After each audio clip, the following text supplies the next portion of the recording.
We were visiting my brother and sister-in-law in Seattle, and we decided we should take our kids on their first mountain hike to the top of Poo Poo Point, the best name. My brother-in-law is a mountaineering instructor, and this was a Seattle foothill, which to everyone east of the Rockies counts as a full-fledged mountain.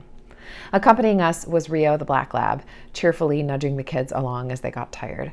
We stopped for frequent snack and water breaks, winding our way through the moss-covered trees of the Pacific Northwest, crossing a meadow where paragliders were jumping off, and eventually coming to the top where we shared a picnic that definitely involved chocolate. We could see Seattle below and Puget Sound. Our kids listened as their uncle pointed out all the things they could see from way up there. The view was beautiful, and the layers we had shed while we were climbing came in handy as we started to cool down in the wind. We reveled in our achievement as Rio lapped up water and the kids snacked, and then, ever bursting with energy, ran around on the mountaintop. There's a reason we mark achievements and life passages with parties: confirmations, graduations, retirements, anniversaries. A mountaintop experience marks an arrival. It's a moment when you can look at all the faces of the community who has surrounded you and helped you get there along the way. It's an opportunity to gaze around yourself at the big picture, recognizing that you're a part of something much bigger than yourself. It's a chance to pat yourself on the back, reflecting on all the hard work you've done and all you've accomplished to get here, thanking God for the fact that you've made it through. Because if you've hiked and hiked and hiked and never got to stop for a moment to take in the view, you'd get beaten down. We need our moments to celebrate. We need our moments to feel accomplished. We need our moments to feel safe and comfortable and revel in beauty.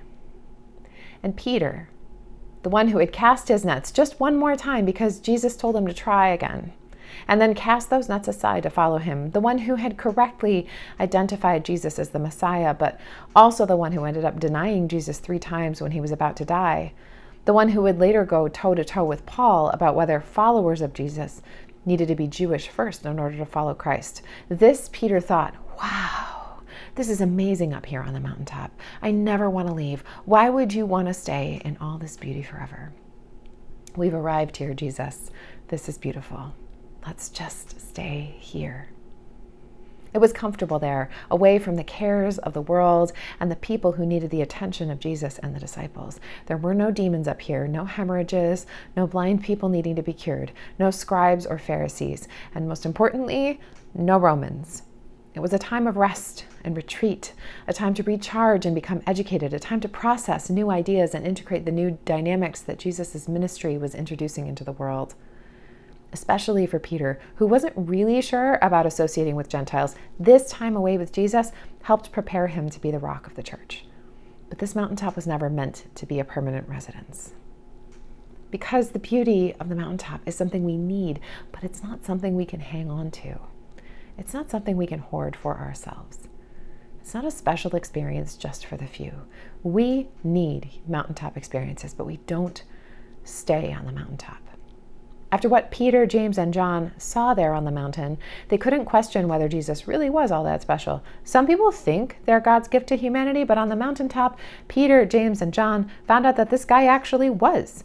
And they didn't need to spend any time or energy asking themselves if they were following the right guy. If they had any doubts, those doubts were addressed. This experience on the mountaintop in prayer together was preparing them for their ministry, for sharing the good news of Jesus to all the people of the earth. When we celebrate together, whether it's a birthday, a wedding, a graduation, or Christmas, it's really wonderful. But these days would stop being special if they weren't out of the ordinary, if they weren't extraordinary. If we're not careful, something beautiful can become mundane if we start to take it for granted, if we refuse to share it with anyone else. And if we stop seeing extraordinary things as extraordinary, we lose our perspective. Jesus knew that they would have to come back down from the mountain. Even though it was important to spend some time at the top enjoying the peak and the view, the reality of life and their ministry was way too important to steal away to the mountaintop and stay there forever. Besides, they would have gotten bored anyway, the 3 of them just hanging out and talking about how Jesus is the Son of God? And Jesus knew that wasn't the point. The point of his ministry was not to sequester himself away from the cares of the world. The point was to be in the world, to be fully human, to serve. If they'd never come back down, Jesus wouldn't have healed the boy suffering from the demon. He wouldn't have restored sight to the blind man. He wouldn't have continued confounding and annoying certain people and changing lives at the same time with his parables and teachings. He wouldn't have chased the money changers out of the temple. He wouldn't have ridden into Jerusalem on the donkey with palms waving. He wouldn't have given his life. Only those 3 disciples would have known who Jesus really was. They would have spent the rest of their days in divine navel-gazing.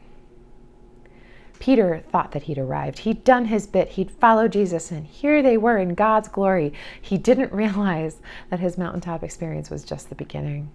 He was being called to a new life, called out of what he thought this Jesus movement was supposed to be about, and called into a life of healing and ministering and teaching and sharing the good news of God's love for the world. All of it, not just the chosen ones. That experience on the mountaintop was meant to change them, to help them to realize that their mission was greater than they could possibly imagine. Like Moses before them, they were on the mountain, standing in the presence of God's glory. They had been set free. They had been given the freedom to stop worrying about the picky pieces of the law that squeezed them, the little things they had to do to obey the letter of the law. And they had been given the freedom to look to the heart of the law that says that above all else, love one another as God has loved you. When you've been set free, when you've experienced liberation, you use your freedom to liberate others. Life isn't just about finding your mountaintop and hanging out there forever, staying comfortable and away from anything and everything that might hurt you. But we can use those mountaintop experiences to strengthen us for the journey ahead and to bring others along with us too.